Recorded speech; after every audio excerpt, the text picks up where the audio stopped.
Hi all, welcome to my YouTube channel PSC solutions. അപ്പൊ നമ്മൾ ഇന്നും UPSCയുടെ ക്വസ്റ്റ്യൻസ് ആണ് പ്രാക്ടീസ് ചെയ്യുന്നത്. ഇത് നമ്മൾ 1992 UPSC ചോദിച്ച പ്രിലിംസിന്റെ കോൺസ്റ്റിറ്റ്യൂഷൻ ക്വസ്റ്റ്യൻസ് ആണ് ഡിസ്കസ് ചെയ്യുന്നത്. അപ്പൊ നമുക്ക് ഫസ്റ്റ് ക്വസ്റ്റ്യനിലേക്ക് കടക്കാം. Which one of the following statements regarding the election of the President of India is correct? നമ്മുടെ ഇന്ത്യൻ പ്രസിഡന്റിന്റെ ഇലക്ഷനുമായിട്ട് ബന്ധപ്പെട്ട് ഇതിനകത്ത് ഏതാണ് കറക്റ്റ് സ്റ്റേറ്റ്മെന്റ് എന്നാണ് ചോദിച്ചിരിക്കുന്നത്. ഇതിന്റെ ആൻസർ ആയിട്ട് വരുന്നത് ഉത്തരം ഓപ്ഷൻ എ ആണ്. A candidate securing the majority of votes is not automatically elected എന്ന് പറഞ്ഞ എന്താണ്? ഇപ്പൊ മൂന്നാല് കാൻഡിഡേറ്റ്സ് പ്രസിഡന്റിന്റെ ഇലക്ഷന് വേണ്ടി മത്സരിച്ചു. അതിനകത്ത് ഒരു കാൻഡിഡേറ്റിന് മജോറിറ്റി വോട്ട് കിട്ടി. അപ്പൊ നമ്മുടെ സാധാരണ തെരഞ്ഞെടുപ്പിൽ അങ്ങനെയാ അല്ലെ, മജോറിറ്റി വോട്ട് കിട്ടുന്നയാള് അവിടെ എലക്റ്റഡ് ആയി പൊക്കോളും. പക്ഷെ ഒരു പ്രസിഡന്റിന്റെ ഇലക്ഷൻ എന്ന് പറയുമ്പോൾ അവിടെ കുറച്ച് ഡിഫറെന്റ് ആണ്. നമ്മുടെ ഇന്ത്യൻ പ്രസിഡന്റിന്റെ ഇലക്ഷൻ എന്ന് പറയുന്നത് അവിടെ മജോറിറ്റി കിട്ടിയാലും കുറച്ച് കണ്ടീഷൻസ് ഒക്കെ അവിടെ ഉണ്ട്. നമ്മൾ പഠിച്ചതാണ്. സിംഗിൾ ട്രാൻസ്ഫറബിൾ വോട്ട് സിസ്റ്റം ആണ് ഫോളോ ചെയ്യുന്നത്. സിംഗിൾ ട്രാൻസ്ഫറബിൾ വോട്ട്, ഈ ഒരു സിസ്റ്റം ആണ് പ്രസിഡന്റിന്റെ ഇലക്ഷനകത്ത് ഫോളോ ചെയ്യുന്നത്. അത് മാത്രമല്ല അവിടെ വേറെ കുറച്ച് കണ്ടീഷൻസ് ഉണ്ട്. നമുക്കത് ഡീറ്റെയിൽഡ് ആയിട്ട് വേറൊരു ക്ലാസ്സിൽ ചെയ്യാം. പിന്നെ നോക്കിക്കേ, ബാക്കിയുള്ളതൊക്കെ തെറ്റു വരാനുള്ള കാരണം നോക്കിക്കേ. The Supreme Court has no jurisdiction in any doubt or dispute arising in connection with the election of the president. അങ്ങനെയാണോ? പ്രസിഡന്റ് സുപ്രീം കോടതിക്കാണ് അവിടെ അധികാരപരിധി ഉള്ളത്. നമ്മൾ പഠിച്ചതാണ്, PYQ ആയിട്ട് ചോദിച്ചതുമാണ്. എന്തെങ്കിലും ഡിസ്പ്യൂട്ട്, എന്തെങ്കിലും പ്രശ്നങ്ങളോ ഡൗട്ട്സോ സംശയങ്ങളൊക്കെ വന്നാൽ ആരാണ്? സുപ്രീം കോർട്ടാണ് അവിടെ ഡിസിഷൻ എടുക്കുന്നത്. അപ്പൊ ഇത് എന്താണ്? ഇൻകറക്റ്റ് ആയിട്ടുള്ള സ്റ്റേറ്റ്മെന്റ് ആണ്. അടുത്തതും അവര് ഇൻകറക്റ്റ് ആണെന്നാണ് പറയുന്നത്. The presidential election cannot take place when one or more state assemblies stand dissolved because all the state assemblies form part of the electoral college. അതായത് ഇവര് പറയുന്നത് പ്രസിഡൻഷ്യൽ ഇലക്ഷൻ നടക്കില്ല എന്നാണ് പറയുന്നത്. എപ്പോഴാണ്?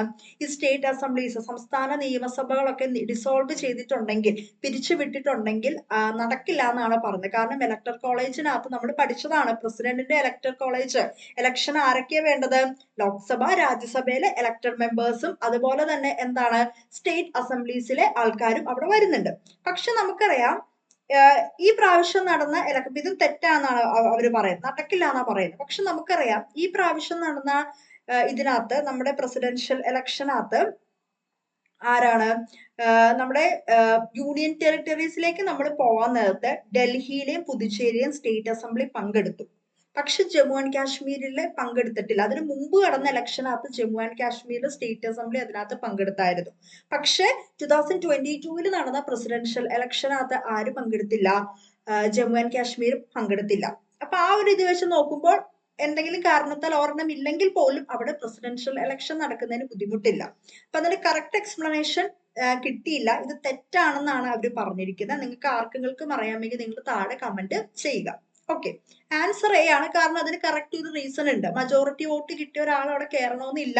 അവിടെ വേറെയും കുറെ കണ്ടീഷൻസ് പ്രസിഡന്റിന്റെ ഇലക്ഷനുമായിട്ട് ബന്ധപ്പെട്ടിട്ട് നമുക്ക് ഡീറ്റെയിൽ ഒരു ക്ലാസ് ചെയ്യാം. രണ്ടാമത്തെ എന്തായാലും തെറ്റാണ്. ഇനി മൂന്നാമത്തെ നോക്കിക്കേ. The total value of the votes allotted to both houses of parliament is much more than the total value of the votes of all the states taken together. ഇത് ഇതും എന്താണ്? കറക്റ്റ് അല്ല, തെറ്റാണ്. അതിന്റെ റീസൺ എന്താണ്? ഈ ഹൗസസ് ഓഫ് പാർലമെന്റ്, അതായത് ലോക്സഭയും രാജ്യസഭയും, അവിടുത്തെ ഇലക്ടഡ് മെമ്പേഴ്സിന്റെ വോട്ടിന്റെ വാല്യൂവും അതുപോലെ തന്നെ നമ്മുടെ സ്റ്റേറ്റ് ലെജിസ്ലേറ്റീവ് അസംബ്ലി എടുക്കാൻ നേരത്ത് അവിടുത്തെ വോട്ടിന്റെ വാല്യൂ ഏകദേശം ഒരു സെയിം ഇതിലാ പോകുന്നത്. മച്ച് മോർ ദാൻ എന്ന് പറയാൻ പറ്റത്തില്ല. അതിന് കറക്റ്റ് ഒരു കാൽക്കുലേഷനും കാര്യങ്ങളൊക്കെ ഉണ്ട്. പക്ഷെ ഇതും തെറ്റാണ്. മച്ച് മോർ ദാൻ, ഒരുപാട് കൂടുതലാന്ന് പറയാൻ പറ്റില്ല, ഏകദേശം സെയിം ആയിട്ടാണ് പോകുന്നത്. ഓക്കെ, അപ്പൊ ഇതും ഓർത്തിരിക്കുക. അപ്പൊ നമുക്ക് അതിന്റെ ഒരു ഡീറ്റെയിൽഡ് ക്ലാസ് നമുക്ക് ചെയ്യാം. പിന്നെ നമുക്കറിയാം പ്രസിഡന്റിന്റെ ഇലക്ഷൻ എന്ന് പറയുമ്പോൾ നമുക്ക് അറിയാവുന്നതാണ്, അതൊരു ഇൻഡയറക്റ്റ് ഇലക്ഷൻ ആണ്. ഡയറക്റ്റ് ഇലക്ഷൻ ആണോ? എന്താണ് ഡയറക്റ്റ് ഇലക്ഷനും ഇൻഡയറക്റ്റ് ഇലക്ഷനും തമ്മിലുള്ള വ്യത്യാസം എന്ന് പറഞ്ഞാൽ, ഡയറക്റ്റ് ഇലക്ഷൻ എന്ന് പറഞ്ഞാൽ എന്താ? നമ്മൾ ജനങ്ങളെ തിരഞ്ഞെടുക്കുന്നതാണ് ഡയറക്റ്റ് ഇലക്ഷൻ എന്ന് പറയുന്നത്. പക്ഷെ പ്രസിഡന്റിന്റെ ഒരു ഇൻഡയറക്റ്റ് ഇലക്ഷൻ ആണ്. നമ്മളാണോ പ്രസിഡന്റിനെ സെലക്ട് ചെയ്യുന്നത്? അല്ല, നമ്മൾ തിരഞ്ഞെടുത്ത നമ്മുടെ റെപ്രസെന്റേറ്റീവ്സ്, നമ്മുടെ രാജ്യസഭയിലേക്കും ലോകസഭയിലേക്കും ഒക്കെ നമ്മൾ തിരഞ്ഞെടുത്ത അതുപോലെ തന്നെ സ്റ്റേറ്റ് അസംബ്ലിയിലേക്കൊക്കെ നമ്മൾ തിരഞ്ഞെടുത്ത നമ്മുടെ എലക്റ്റഡ് മെമ്പേഴ്സ്, തിരഞ്ഞെടുത്ത മെമ്പേഴ്സ്, അവരാണ് എന്ത് ചെയ്യുന്നത്? ഇൻഡയറക്റ്റ് ഇലക്ഷനകത്ത് പാർട്ടിസിപ്പേറ്റ് ചെയ്യുന്നത്. പിന്നെ നമുക്കറിയാം പ്രസിഡന്റ് എന്ന് പറയുന്നത് എന്താണ്, നമ്മുടെ ഇൻഡയറക്റ്റ് ഇലക്ഷൻ വരാനുള്ള കാരണം എന്താണ്? പ്രസിഡന്റ് എന്ന് പറയുന്ന ഒരു നോമിനൽ ഹെഡാണ്, ഒരു നാമമാത്ര ഒരു തലവനാണ് അല്ലെ. നമ്മുടെ പ്രൈം മിനിസ്റ്ററും നമ്മുടെ കൗൺസിൽ ഓഫ് മിനിസ്റ്റേഴ്സുമാണ് ഡിസിഷൻസ് എല്ലാം എടുക്കുന്നത്. പ്രസിഡന്റ് എന്ന് പറഞ്ഞാൽ ഫൈനൽ ആയിട്ടുള്ള ഒരു ഒപ്പിന്റെ ഒരു ഇത് മാത്രമാണ് അവിടെ വരുന്നുള്ളൂ. പക്ഷെ അദ്ദേഹത്തിന് ഒരുപാട് പവേഴ്സും അവിടെ വരുന്നുണ്ട്. അതുപോലെ തന്നെ ഒരു പ്രസിഡന്റിന്റെ യോഗ്യതകൾ നമുക്കറിയാം. എന്തൊക്കെയാണ് യോഗ്യതകൾ? പ്രസിഡന്റ് സ്ഥാനത്തേക്ക് മത്സരിക്കണമെങ്കിലുള്ള യോഗ്യതകൾ എന്തൊക്കെയാ? അദ്ദേഹം ഒരു ഇന്ത്യൻ പൗരൻ ആയിരിക്കണം അല്ലെ, അദ്ദേഹം ഒരു ഇന്ത്യൻ പൗരനായിരിക്കണം, അദ്ദേഹത്തിന് 35 വയസ്സ് തികഞ്ഞിരിക്കണം. അതുപോലെ തന്നെ ഇമ്പോർട്ടന്റ് ആണ്, ഒരു ലോക്സഭയിലെ ഒരു മെമ്പർ ആവാനുള്ള എല്ലാ യോഗ്യതയും അദ്ദേഹത്തിന് ഉണ്ടായിരിക്കണം. ഇതൊക്കെ ഇതിന് പ്രസിഡന്റിന്റെ ഇലക്ഷനുമായിട്ട് ബന്ധപ്പെട്ട് വരുന്നതാണ്. അപ്പൊ നമുക്കൊരു ഡീറ്റെയിൽഡ് ക്ലാസ് തന്നെ എടുക്കാം. മജോറിറ്റി ഓഫ് വോട്ട് കിട്ടിയെന്ന് വിചാരിച്ച്, ഏറ്റവും കൂടുതൽ വോട്ട് കിട്ടി എന്ന് വിചാരിച്ച ആ കിട്ടിയ ആൾ ഓട്ടോമാറ്റിക്കലി അവിടെ എലക്റ്റഡ് തിരഞ്ഞെടുക്കപ്പെടണമെന്നില്ല. അവിടെ കുറച്ച് കണ്ടീഷൻസ് ഉണ്ട്. കണ്ടീഷൻസ് എന്തൊക്കെയാണെന്ന് നോക്കാം. ഡിസ്പ്യൂട്ട് വരുമ്പോൾ സുപ്രീം കോടതിക്കാണ് അധികാരപരിധി വരുന്നത്, അത് സുപ്രീം കോടതിക്കാണ്. പിന്നെ എന്താണ്, രണ്ടിന്റെയും ഏകദേശം ബോത്ത് ഹൗസസ് ഓഫ് പാർലമെന്റും സ്റ്റേറ്റ് അസംബ്ലീസിലെ വോട്ടിന് ഏകദേശം ഒരു സെയിം വാല്യൂവിലാണ് അതിന്റെ വോട്ടിന്റെ വാല്യൂ പോകുന്നത്. വാല്യൂ ഓഫ് വോട്ട് ഏകദേശം ഒരു സെയിം ഇതിലാണ് പോകുന്നത്. കൂടുതൽ കുറവൊന്നും ഒരു ഇത് അവിടെ വരുന്നില്ല. നമുക്ക് ഡീറ്റെയിൽ ക്ലാസ് നമുക്ക് അവിടെ നോക്കാം. അടുത്ത question, which one of the following correctly reflects the position of the upper house of the state legislature as compared to the position of the upper house of the parliament? നമുക്കറിയാം നമ്മുടെ പാർലമെന്റിന്റെ upper house എന്ന് പറയുമ്പോൾ ഏതാണ്? അത് രാജ്യസഭയാണ് നമ്മുടെ പാർലമെന്റിന്റെ upper house. സ്റ്റേറ്റിലേക്ക് പോകുമ്പോൾ upper house of the state legislator എന്ന് പറയുമ്പോൾ അവിടെ എന്താ വരുന്നത്? ലെജിസ്ലേറ്റീവ് കൗൺസിൽ ഉണ്ട്. നമ്മൾ പഠിച്ചതാ, ചില സംസ്ഥാനങ്ങൾക്ക്, വലിയ വലിയ സംസ്ഥാനങ്ങളിലേക്ക്, ഉത്തർപ്രദേശ് അതിലേക്കൊക്കെ പോകാൻ അവർക്ക് എന്തുണ്ട്? കൗൺസിൽ ഉണ്ട്, ലെജിസ്ലേറ്റീവ് കൗൺസിൽ ഉണ്ട്. അപ്പോ നമ്മുടെ പാർലമെന്റിലേക്ക് നമ്മൾ പോകുമ്പോൾ എന്താണ്? നമുക്ക് അപ്പർ ഹൗസ് എന്ന് പറഞ്ഞ രാജ്യസഭയാണ്. നമ്മുടെ സ്റ്റേറ്റുകളിലേക്ക് നമ്മൾ പോകുമ്പോൾ upper house of the state legislator എന്ന് പറഞ്ഞ കൗൺസിൽസ് ആണ്. ലെജിസ്ലേറ്റീവ് കൗൺസിൽ ഉണ്ട്, വലിയ വലിയ സ്റ്റേറ്റ്സിന് ഉണ്ടെന്ന് പറഞ്ഞ് നമ്മൾ പഠിച്ചതാ അല്ലെ. അപ്പൊ അവരെ വെച്ച് കമ്പയർ ചെയ്യുമ്പോൾ ഇതിനകത്ത് ഏതാണ് which one of the following correctly reflects, ഏതാണ് കറക്റ്റ് എന്നാണ് പറഞ്ഞിരിക്കുന്നത്. ഉത്തരം വരുന്നത് ഓപ്ഷൻ ബി ആണ്. അതായത് നമുക്ക് അതൊന്ന് ആദ്യം നോക്കാം.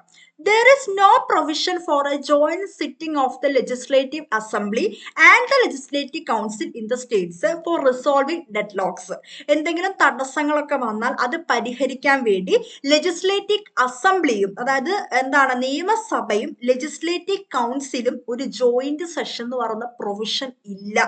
പക്ഷെ നമ്മുടെ പാർലമെന്റിലേക്ക് വരുമ്പോൾ ജോയിന്റ് സെഷൻ ഉണ്ടല്ലോ, നമ്മൾ പഠിച്ചതല്ലേ. എന്തെങ്കിലും ഒരു ഇഷ്യൂസ് വരുമ്പോൾ, എന്തെങ്കിലും കാരണങ്ങൾ വന്നാൽ ലോക്സഭയും രാജ്യസഭയും ഒരുമിച്ചിരിക്കും, ജോയിന്റ് സെഷൻ ഉണ്ട്. പക്ഷെ സംസ്ഥാനങ്ങളിൽ, സ്റ്റേറ്റ്സിൽ എന്തെങ്കിലും ഇഷ്യൂസ് വന്നാൽ ലെജിസ്ലേറ്റീവ് കൗൺസിൽ ഉള്ള സ്റ്റേറ്റ്സ് ആണെങ്കിൽ ഒരിക്കലും ലെജിസ്ലേറ്റീവ് അസംബ്ലിയോ ലെജിസ്ലേറ്റീവ് കൗൺസിലോ അവിടെ ഒരു ജോയിന്റ് സിറ്റിംഗ് വരുന്നില്ല. പക്ഷെ നമ്മുടെ പാർലമെന്റിൽ എന്തെങ്കിലും ബില്ലോ എന്തെങ്കിലും ഒരു ഇഷ്യൂ വരുവാണെങ്കിൽ ലോക്സഭയുടെയും രാജ്യസഭയുടെയും ജോയിന്റ് സിറ്റിംഗ് ഉണ്ട്. അത് പ്രസിഡന്റ് വിളിച്ചു ചേർക്കും എന്നൊക്കെ നമ്മൾ പഠിച്ചതാണ്. ആരാണ് അത് വിളിക്കുന്നത്? പ്രസിഡന്റ് ആണ് എന്നൊക്കെ നമ്മൾ പഠിച്ചതാണ്. അത് കറക്റ്റ് ആണ്. അത് ഈ രണ്ട് അപ്പർ ഹൗസ് ആയിട്ട് നമ്മൾ കമ്പയർ ചെയ്യുമ്പോൾ കറക്റ്റ് ആണ്. ആദ്യത്തെ സ്റ്റേറ്റ്മെന്റ് നോക്കിക്കേ. While 1/3 of the members of the Rajya Sabha retire every second year, 2 വർഷം കൂടുമ്പോൾ 1/3 രാജ്യസഭയിൽ നിന്ന് റിട്ടയർ ചെയ്തു പോകും. 1/4 of the members of the legislative council retire every 18 months. ഓരോ 18 മാസം ആകുമ്പോഴും 1/4 ലെജിസ്ലേറ്റീവ് കൗൺസിലിൽ നിന്ന് റിട്ടയർ ചെയ്യുന്ന പറഞ്ഞിരിക്കുന്നത്. നമുക്ക് അതിന്റെ കറക്റ്റ് എക്സ്പ്ലനേഷനിലേക്ക് പോകാം. നമുക്കറിയാം UPSCയുടെ ക്വസ്റ്റ്യൻസ് ആണ്, അതുകൊണ്ട് തന്നെ കുറച്ച് ഡെപ്തിലാണ് വരുന്നത്. കണ്ടോ, Rajya Sabha is a permanent body and is not subject to dissolution. നമ്മൾ പഠിച്ചതാണ്, രാജ്യസഭ പെർമനന്റ് ബോഡിയാണ്. പക്ഷെ 1/3 of the members retire every second year. പക്ഷെ 1/3 ഓരോ 2 വർഷം കൂടുമ്പോഴും എന്താണ്, അവിടെ റിട്ടയർ ചെയ്യും. And is replaced by newly elected members. Each member is elected for a term of 6 years. 6 വർഷത്തേക്കാണ് അവർ ഇലക്ട് ചെയ്തത്. പിന്നെ നമുക്കറിയാം വൈസ് പ്രസിഡന്റ് ഓഫ് ഇന്ത്യ ആണ് എന്ത് X official chairman of the Rajya Sabha എന്ന് നമുക്കറിയാം. ഇനി നമ്മുടെ ഇതിലേക്ക് പോവാൻ നേരത്ത്, നമ്മുടെ സ്റ്റേറ്റ് ലെജിസ്ലേറ്റീവ് കൗൺസിലിലേക്ക് പോവാൻ നേരത്ത് 1/3 of the members of the state legislative council retire every 2 years. അവിടെയും അങ്ങനെ തന്നെയാണ്, എവറി 2 years. 1/3 ആണ് റിട്ടയർ ചെയ്യുന്നത്. This is in accordance with article 172 of the constitution. അതായത് കണ്ടോ, ആർട്ടിക്കിൾ 172 പ്രകാരം അവിടെ 1/3 ആണ് പോകുന്നത്. ഇവിടെ 1/3 of the members retire every second year. പക്ഷെ നമ്മുടെ ഓപ്ഷനകത്ത് അങ്ങനെയാണോ കൊടുത്തത്? അല്ല. നമ്മുടെ ഓപ്ഷനകത്ത് എങ്ങനെയാണ് കൊടുത്തത്? നമുക്കറിയാം, ഓപ്ഷനകത്ത് കൊടുത്തത് 1/4 1/4 അല്ല 1/3 ആണ്. അതുകൊണ്ട് ഇത് തെറ്റായി. അതാണ് അതിന്റെ explanation. While no bill other than a money bill can originate in the state legislative council. അങ്ങനെയുണ്ടോ? No bill can originate in the Rajya Sabha. രാജ്യസഭയിൽ ഒരു ബില്ല് പോലും ഒറിജിനേറ്റ് ചെയ്യത്തില്ല. ഇല്ല, അത് തെറ്റാണ്. രാജ്യസഭയിൽ വേറെ ബില്ലുകൾ, മണി ബില്ല് രാജ്യസഭയിൽ പറ്റില്ല എന്നുള്ളൂ. മണി ബില്ല് രാജ്യസഭയിൽ പറ്റത്തില്ല, അത് ലോക്സഭയിൽ മാത്രമേ പറ്റത്തുള്ളൂ. പക്ഷെ വേറെ ബില്ലുകൾ രാജ്യസഭയിൽ പറ്റും. അപ്പൊ ആ സ്റ്റേറ്റ്മെന്റും അവിടെ എന്താണ്? തെറ്റായി. ഓക്കെ, അതിന്റെ ഒരു എക്സ്പ്ലനേഷൻ നമുക്കത് അറിയാവുന്ന ഒരു ഇതാണത്. Okay, A bill can originate in the Rajya Sabha except for money bills and financial bills. Money bill, financial bills ലോക്സഭയിലാണ്, അത് പറ്റത്തില്ല. പക്ഷെ രാജ്യസഭയില് ബില്ല് എന്താണ് ഇത് ചെയ്യാനായിട്ട് സാധിക്കും. അത് കണ്ടോ, നമ്മൾ ആദ്യം പറഞ്ഞതിന്റെ ഒരു എക്സ്പ്ലനേഷൻ ആണ്. There is no provision for joining sitting in the state legislature and state council. ഇല്ല, അങ്ങനെ ഒരു സംഭവം അവിടെ ഇല്ല. This is because article 108 of the Indian constitution only allows joint sittings for parliament. പാർലമെന്റിനാണ് ആർട്ടിക്കിൾ 108 പ്രകാരം പാർലമെന്റിൽ ലോക്സഭ രാജ്യസഭയ്ക്കും ജോയിന്റ് സിറ്റിംഗ് വരും. പക്ഷെ സ്റ്റേറ്റ് ലെജിസ്ലേറ്ററിന് ജോയിന്റ് സിറ്റിംഗ് അവിടെ വരത്തില്ല. രാജ്യസഭയിൽ മണി ബില്ലും ഫിനാൻഷ്യൽ ബില്ലും ഒഴിച്ച് ബാക്കിയുള്ള ബിൽസ് അവിടെ ഒറിജിനേറ്റ് ചെയ്യാനായിട്ട് സാധിക്കും. അപ്പൊ ആ സ്റ്റേറ്റ്മെന്റും അവിടെ തെറ്റാണ്. അപ്പൊ എന്തുകൊണ്ട് ആ സ്റ്റേറ്റ്മെന്റ്സ് തെറ്റായി എന്നുള്ളതിനുള്ള എക്സ്പ്ലനേഷൻ ആണ് തരുന്നത്. ഓക്കെ, പിന്നെ while no bill other than a money bill can originate in the state legislative council. Okay, അപ്പൊ അത് നമുക്ക് പറയാനായിട്ട് അവിടെ സാധിക്കത്തില്ല. അപ്പൊ അതുകൊണ്ട് ഇത് അവിടെ തെറ്റായി. While Rajya Sabha has nominated 12 members, നമുക്കറിയാം രാജ്യസഭയിലേക്ക് 12 മെമ്പേഴ്സിനെ നോമിനേറ്റ് ചെയ്യാൻ പറ്റും. പക്ഷെ ഇവിടെ പറയുന്നത് state legislative council has none എന്നാ പറഞ്ഞിരിക്കുന്നത്. അതും തെറ്റാണ്. സ്റ്റേറ്റ് ലെജിസ്ലേറ്റീവ് കൗൺസിലിലേക്കും മെമ്പേഴ്സിനെ നോമിനേറ്റ് ചെയ്യാനായിട്ട് സാധിക്കും. സ്റ്റേറ്റ് ലെജിസ്ലേറ്റീവ് കൗൺസിലിന്റെ കാര്യമായിട്ടോ നമ്മൾ പറഞ്ഞ കൺഫ്യൂഷൻ ആയി പോകരുത്. 1/6 are nominated by the governor from persons having knowledge or practical experience in fields such as literature, സാഹിത്യം, സയൻസ്, ശാസ്ത്രം, ആർട്സ്, കല, cooperative movement and social services, സാമൂഹ്യ സേവനങ്ങൾ. ഇതിൽ എന്തെങ്കിലും നല്ല രീതിയിലുള്ള നോളജോ പ്രാക്ടിക്കൽ എക്സ്പീരിയൻസോ ഉള്ളവരെ ഗവർണർക്ക് 1/6 എന്ന് പറയുന്നത് ആ ടോട്ടൽ മെമ്പേഴ്സിൽ 1/6 നോമിനേറ്റ് ചെയ്യുന്ന ഗവർണറാണ്. അത് എവിടെ നിന്നാണ്? ഈ ഒരു ഫീൽഡിൽ നിന്നുള്ളതാണ്. 1/12 are elected by persons who are graduate of 3 years standing residing in that state. പിന്നെ സ്റ്റേറ്റിലുള്ള 1/12 are elected by persons. അത് ആൾക്കാർ എന്താണ് എലക്ട് ചെയ്യുന്ന ആൾക്കാരാണ്. അത് എലക്റ്റഡ് ആണ്. 1/12 are elected by personsഉം 1/6 are nominated by the ഗവർണറുമാണ്. അപ്പൊ എന്തായാലും അവിടെയും എന്താണ് നോമിനേറ്റ് ചെയ്യുന്നുണ്ട്. ഓക്കെ, നമ്മുടെ അപ്പർ ഹൗസ്, സ്റ്റേറ്റ് ലെജിസ്ലേറ്ററിന്റെ അപ്പർ ഹൗസ് എന്ന് പറയുന്ന രീതിയിൽ നമ്മൾ കമ്പയർ ചെയ്യുമ്പോൾ രണ്ട് അപ്പർ ഹൗസിനെയും കമ്പയർ ചെയ്യുമ്പോൾ രാജ്യസഭയിലേക്ക് 12 പേരെയും സ്റ്റേറ്റ് കൗൺസിലിലേക്ക് ലെജിസ്ലേറ്റീവ് കൗൺസിലിലേക്ക് വരുമ്പോൾ 1/6 ഗവർണർ അവിടെ നോമിനേറ്റ് ചെയ്യുന്നുണ്ട്. ഓക്കെ, അപ്പൊ അത് ഓർത്തിരിക്കുക, ലെജിസ്ലേറ്റീവ് കൗൺസിലുമായിട്ട് ബന്ധപ്പെട്ട കാര്യങ്ങൾ. അപ്പൊ അതുകൊണ്ടാണ് ആ സ്റ്റേറ്റ്മെന്റ്സ് ഒക്കെ അവിടെ തെറ്റായി പോയത്. ഓക്കെ,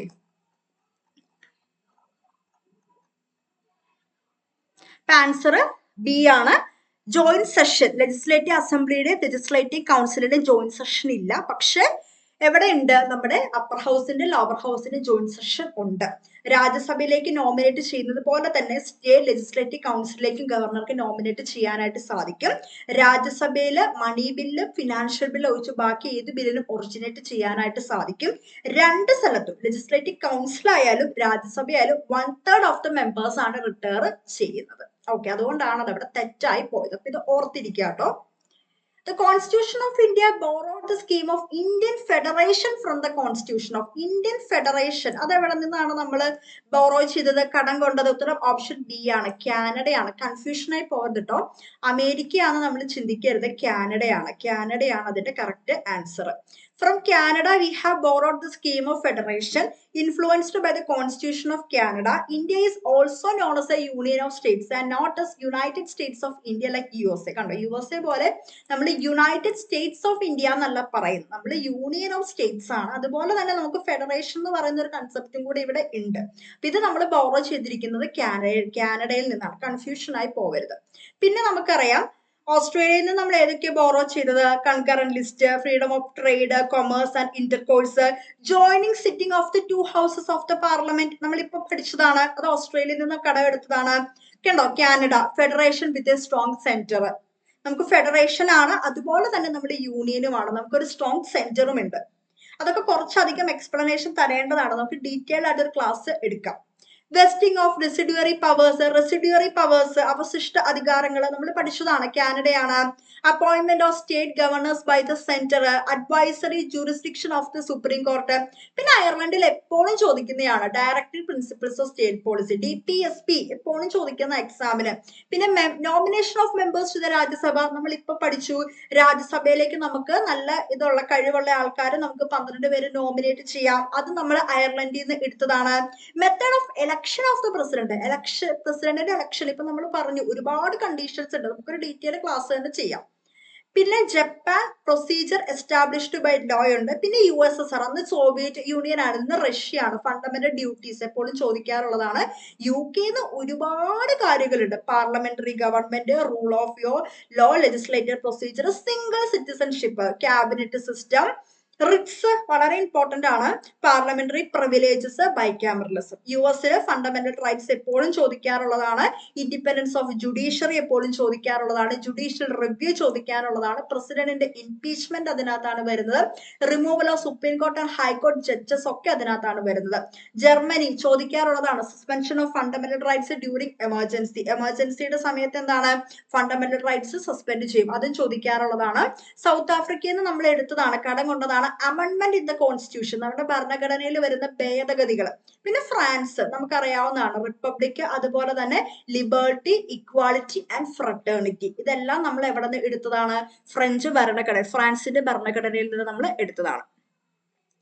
ഇനി 136, which of the following statements regarding the judiciary in India are correct? ജുഡീഷ്യറിയുമായിട്ട്, നീതിന്യായവുമായി ബന്ധപ്പെട്ട് ഏതൊക്കെയാണ് കറക്റ്റ് എന്നാണ് ചോദിച്ചിരിക്കുന്നത്. ഉത്തരം വരുന്നത് ഓപ്ഷൻ സി ആണ്. 1ഉം 4ഉം ആണ് കറക്റ്റ്. ഫസ്റ്റ് സ്റ്റേറ്റ്മെന്റും കറക്റ്റ് ആണ്, 4ാമത്തെ സ്റ്റേറ്റ്മെന്റും കറക്റ്റ് ആണ്. നമുക്ക് നോക്കാം. The Supreme Court of India is free from the control and influence of legislature and executive. നമുക്കറിയാവുന്നതാണ്, ലെജിസ്ലേറ്ററിൽ നിന്നും എക്സിക്യൂട്ടീവിൽ നിന്നും നമ്മുടെ എന്താണ് സുപ്രീം കോർട്ട്, നമ്മുടെ ജുഡീഷ്യറി എന്ന് പറയുന്നത് ഇൻഡിപെൻഡന്റ് ആണ്, അതിനെ അവിടെ ഡിപ്പെൻഡ് ചെയ്യുന്നില്ല. അങ്ങനെ ഒരു കാര്യം അവിടെ ഒരു രീതിയിലുള്ള ഇൻഫ്ലുവൻസും ഒന്നും അവിടെ വരുന്നില്ല. ഓക്കെ, കറക്റ്റ് ആണ്. അടുത്തത് എന്താണ്? അടുത്തത് A high court can withdraw A case from A subordinate court and deal with the case itself if it is satisfied that the case involves a substantial point of constitutional law. എന്ന് പറഞ്ഞാൽ അതിന്റെ അർത്ഥം എന്താണ്? അതായത് ഒരു ഹൈക്കോടതിക്ക് ഒരു കീഴ്ക്കോടതിയിൽ നിന്നൊരു കേസ് പിൻവലിക്കാനും ഈ കേസിൽ ഭരണഘടനാ നിയമത്തിന്റെ ഗണ്യമായ പോയിന്റ് ഉൾപ്പെട്ടിട്ടുണ്ടെന്ന് ബോധ്യപ്പെട്ടാൽ കേസ് തന്നെ കൈകാര്യം ചെയ്യാനും കഴിയും. നമ്മൾ പഠിക്കുന്നതാണ് അല്ലെ. അതായത് A high court can withdraw A case from A subordinate court, തന്റെ കീഴിലുള്ള ഒരു കീഴ്ക്കോടതിയിൽ നിന്ന് ഹൈക്കോടതിക്ക് ഒരു കേസ് പിൻവലിക്കാനുള്ള അധികാരമുണ്ട്, നമ്മൾ പഠിച്ചിരിക്കുന്നതാണത്. And can deal with the case itself, അതിന് തന്നെ ആ കേസിൽ ഇടപെടാനുള്ള അവകാശം നമ്മുടെ ഹൈക്കോർട്ടിനുണ്ട്. എപ്പോഴാണ്? if it is satisfied that the case involves a substantial point of constitutional law. എന്ന് പറഞ്ഞാൽ എന്താണ്? ഈ കേസിൽ ഭരണഘടനാ നിയമത്തിന്റെ ഗണ്യമായ പോയിന്റ്, അതായത് കോൺസ്റ്റിറ്റ്യൂഷണൽ ലോ, ഭരണഘടനയായിട്ട് ബന്ധപ്പെട്ട അത്രയും ഒരു ലെവലിലുള്ള ഒരു കേസ് ആണെങ്കിൽ അവർക്ക് അത് കോടതിക്ക് ബോധ്യപ്പെട്ടാൽ എന്താണ്, അവർക്ക് കേസ് തന്നെ കൈകാര്യം ചെയ്യാനായിട്ട് സാധിക്കും. അത് കറക്റ്റ് ആണ്. ഓക്കെ, അടുത്ത നോക്കിക്കേ. ഇത് തെറ്റല്ലേ? ഇത് subordinate courts are the head of the judicial hierarchy of the state. ആണോ? കീഴ്ക്കോടതികളാണോ നമ്മുടെ സ്റ്റേറ്റിന്റെ ഹൈയാർക്കി എന്ന് പറയുന്നത്? അല്ല, ഹെഡ് എന്ന് പറയുന്നത്. Are the head of the judicial hierarchy എന്ന് പറയുന്നത്. കീഴ്ക്കോടതികളാണോ ഹെഡ് എന്ന് പറയുന്നത്? അല്ല, അത് തെറ്റാണ്. സബോർഡിനേറ്റ് കോർട്സ് അല്ല നമ്മുടെ ഹെഡ് എന്ന് പറയുന്നത്. നമുക്ക് ഹൈക്കോർട്ടാണ് ഏറ്റവും ടോപ്പിൽ സ്റ്റേറ്റ്സിലേക്ക് വരുമ്പോൾ ഉള്ളത്. The Chief Justice and other judges of the High Courts are appointed by the Governor in consultation with the Chief Justice of India ആണോ? ചീഫ് ജസ്റ്റിസിനെയും അതുപോലെ തന്നെ മറ്റുള്ള ജഡ്ജസിനെയും അപ്പോയിന്റ് ചെയ്യുന്ന ഗവർണർ ആണോ? അല്ല, അതും തെറ്റാണ്. The Chief Justice and other judges of the High Court elect ചെയ്യുന്നത് ഗവർണർ ആണോ? അല്ല. The Chief Justice and other judges of the High Court are appointed by the President of India in consultation with the Chief Justice of India and the Governor of the state. കണ്ടോ? അതായത് ഒരു സ്റ്റേറ്റിന്റെ high court എടുക്കുമ്പോൾ അതിന്റെ chief ജസ്റ്റിസിനെയും മറ്റുള്ള ജഡ്ജസിനെയും ആരാണ് appoint ചെയ്യുന്നത്? President ആണ്. ആരുടെയൊക്കെ കൺസൾട്ടേഷൻ എടുക്കുന്നത്? ചീഫ് ജസ്റ്റിസിന്റെയും ഗവർണർ ഓഫ് ദ സ്റ്റേറ്റും. ഏത് സ്റ്റേറ്റ് ആണ് അവിടുത്തെ ഗവർണറിന്റെ ഇതുമാണ് എടുക്കുന്നത്. ഓക്കെ, അപ്പൊ അതുകൊണ്ടാണ് ആ സ്റ്റേറ്റ്മെന്റ് അവിടെ തെറ്റായത്. ഓക്കെ, അപ്പൊ ഇങ്ങനത്തെ ക്വസ്റ്റ്യൻസ് ഒക്കെ ഇമ്പോർട്ടന്റ് ആട്ടോ. അടുത്ത question, which of the following are the circumstances under which an elected member of parliament may be disqualified on the ground of defection? Defection എന്താ? കൂറുമാറ്റ നിരോധന നിയമപ്രകാരം ഒരു പാർലമെന്റിലേക്ക് എലക്ട് ചെയ്ത തിരഞ്ഞെടുത്ത ഒരു മെമ്പറിനെ നമ്മൾ എപ്പോഴാണ് ഡിസ്ക്വാളിഫൈ ചെയ്യുന്നത്? ഇതിന്റെ ആൻസർ വരുന്നത് ബി ആണ്. 142വിന്റെ ആൻസർ വരുന്നത് ബി ആണ്. ബി എന്ന് പറയുമ്പോൾ ഏതൊക്കെയാണ്? 1, 2, 4 വരും. ഇതെന്തൊക്കെയാ പറയുന്നത്? 1ഉം 2ഉം 4ഉം ആണ്. അതായത് നോക്കിക്കേ, which of the following are the circumstances under which an elected member of parliament, അത് പാർലമെന്റിലേക്ക് തിരഞ്ഞെടുക്കപ്പെട്ട ഒരു എലക്ടഡ് മെമ്പറിനെ ഡിസ്ക്വാളിഫൈ ചെയ്യുവാണ്. എന്തിന്റെ ബേസിൽ? ഡിഫെക്ഷൻ, കൂറുമാറ്റം ഇതിന്റെ പേരിൽ അദ്ദേഹത്തെ ഡിസ്ക്വാളിഫൈ ചെയ്യുവാണ്. അതിനുള്ള കണ്ടീഷൻസ് എന്തൊക്കെയാണ്? അതുമായിട്ട് ബന്ധപ്പെട്ട് കറക്റ്റ് വരുന്ന കാര്യങ്ങൾ എന്തൊക്കെയാണ്? ഓപ്ഷൻ ബി ആണ് ആൻസർ. 1ഉം 2ഉം 4ഉം. If he voluntarily give up his membership of a political party, voluntary ആയിട്ട് സ്വയം തീരുമാനിച്ച് തന്നെ അദ്ദേഹം ആ മെമ്പർഷിപ്പ് അവിടെ കളയുവാണ്, എനിക്ക് ഇനി പാർട്ടിയിൽ ഇല്ല എന്ന് പറയുമ്പോൾ. if he votes or abstains from voting contrary to any direction issued by his political party without prior permission of the political party എന്ന് പറഞ്ഞാൽ എന്താണ്? രാഷ്ട്രീയ പാർട്ടിയുടെ മുൻകൂർ അനുവാദമില്ലാതെ തന്റെ രാഷ്ട്രീയ പാർട്ടി പുറപ്പെടുവിച്ച ഏതെങ്കിലും നിർദ്ദേശത്തിന് വിരുദ്ധമായി അദ്ദേഹം വോട്ട് ചെയ്യുകയോ വോട്ട് ചെയ്തതിൽ നിന്ന് വിട്ടുനിൽക്കുകയോ ചെയ്താൽ, ഇമ്പോർട്ടന്റ് ആണല്ലേ, അദ്ദേഹം ഒരു പാർട്ടിയുടെ ലേബൽ ഇന്ന പാർട്ടിയിലുള്ള ആളാണ് എന്ന് പറഞ്ഞ് അദ്ദേഹത്തെ വോട്ട് ചെയ്ത് ജനങ്ങളെ തിരഞ്ഞെടുത്ത എലക്റ്റഡ് മെമ്പറാണ്, തിരഞ്ഞെടുത്ത മെമ്പറാണ് പാർലമെന്റിൽ. അദ്ദേഹം പാർലമെന്റിൽ കയറി, എന്നിട്ട് അദ്ദേഹം എന്താ ചെയ്യുന്നത്?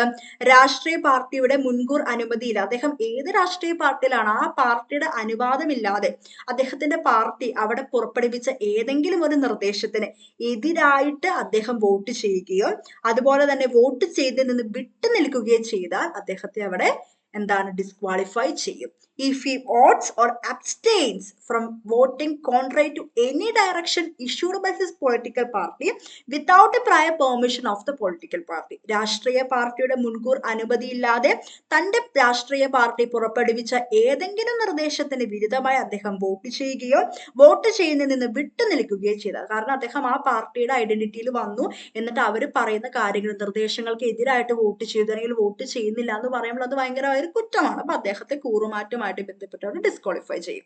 ഓക്കെ, ഇനി അടുത്തതാണ് 4ഉം കറക്റ്റ് ആണ്.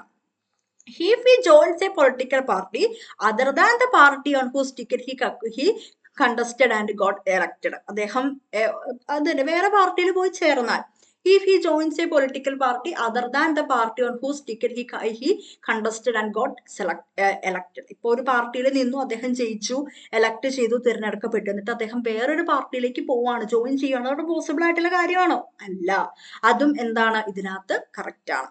പിന്നെ he speaks against the political party, അതിപ്പോ ജസ്റ്റ് ഒന്ന് എഗനസ്റ്റ് ആയിട്ട് പറഞ്ഞു, ഇപ്പൊ അവരെടുക്കുന്ന ഡിസിഷൻസ് ഒന്നും ശരിയല്ല, ജസ്റ്റ് ഒന്ന് പറഞ്ഞാൽ അത് അത്ര ഇതല്ല. പക്ഷെ അദ്ദേഹം വോട്ട് ചെയ്യാതെ ഇരിക്കുന്നത്, എന്താണ്, പിന്നെ എതിരായിട്ട് വോട്ട് ചെയ്യുന്നത്, വേറൊരു പാർട്ടി പോയി ചേരുന്നത്, തന്റെ മെമ്പർഷിപ്പ് പാർട്ടി എന്നൊക്കെ കളയുന്നത്, കാരണം അദ്ദേഹത്തെ ജനങ്ങളെ എലക്ട് ചെയ്ത് അവിടെ എത്തിച്ചതാണ്. അപ്പൊ അദ്ദേഹത്തിന് ആ പാർട്ടിയുടെ കൂറ് അവിടെ ഉണ്ടായിരിക്കണം. ഓക്കെ, അപ്പോ ഡിഫെക്ഷനുമായിട്ട് ബന്ധപ്പെട്ട ക്വസ്റ്റ്യൻ ആണ്.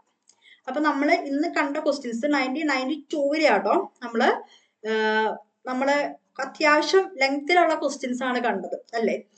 ഇത് മാറിപ്പോകരുത് കേട്ടോ. Federation concept scheme of Indian federation, അത് കാനഡ കേട്ടോ, മാറിപ്പോകരുത്. അപ്പൊ എല്ലാത്തിന്റെ ഒരു ഡീറ്റെയിൽ എക്സ്പ്ലനേഷൻ തന്നു. പ്രസിഡന്റിന്റെ ഇലക്ഷനുമായിട്ട് ബന്ധപ്പെട്ട് നമുക്കൊരു സിംഗിൾ ക്ലാസ് തന്നെ ചെയ്യാം. ഒരുപാട് കാര്യങ്ങൾ അവിടെ വരുന്നുണ്ട്. അപ്പോൾ ഡിഗ്രി ലെവലിന് വേണ്ടി പ്രാക്ടീസ് പ്രിപ്പയർ ചെയ്യുന്നവർ ഉറപ്പായിട്ടും UPSCയുടെ PYQ നല്ല രീതിയിൽ തന്നെ പ്രാക്ടീസ് ചെയ്യുക. കാരണം ഇവര് ഈ ഓപ്ഷൻസ് ഓർമ്മ എടുത്ത് വേണമെങ്കിൽ നമുക്ക് ക്വസ്റ്റ്യൻ ആക്കി തരാം. ഓക്കെ, അങ്ങനെയൊക്കെ നമുക്ക് ക്വസ്റ്റ്യൻസ് പ്രതീക്ഷിക്കാവുന്നതാണ്. അപ്പൊ ക്ലാസ് ഇഷ്ടപ്പെട്ടാൽ ഒന്ന് ലൈക്ക് ചെയ്യുക, ഷെയർ ചെയ്യുക, സബ്സ്ക്രൈബ് ചെയ്യുക. Thank you.